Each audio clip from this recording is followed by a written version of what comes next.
Tervist, mina olen Maero onoffgrid.ee veepoest ja täna jõudis meile kohale üks Growatt SPF 6000 ES+.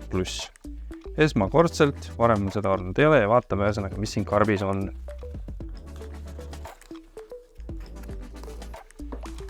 Kõigepealt leiame õpetuse SPF 6000 ES+.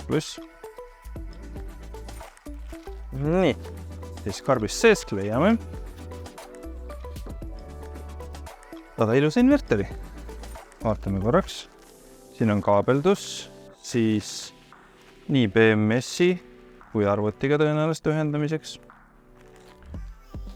Siis on meil kaasas PV-otsikud, samuti ka kaabelduseks sellised valmisotsikud. Huvitav, neid pole varem näinud.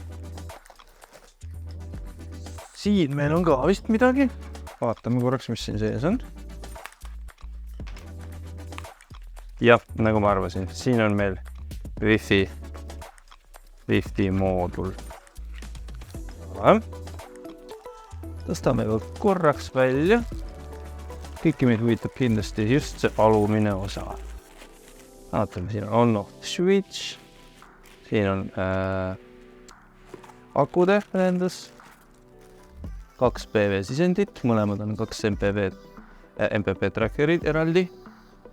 Samuti on siin paralleeli ühendamiseks, BMS-i ühendamiseks, kommunikatsiooni ühendamiseks, Wi-Fi pulga ühendamiseks, USB, maandus, kaablid. Siin on siis juhtmete sissepanek ja ventilaator. Muidugi ei tea, ei ole kogemust, kui lärmakas see on. Eelmine oli tegelikult võrdlemisi lärmakas. Loodetavasti on see parem. Aga siin ongi kiire ülevaade. Siin on filter, õhufilter. See on väga hea, tavaliselt seda ei ole kaasas, teisel pool sama lugu.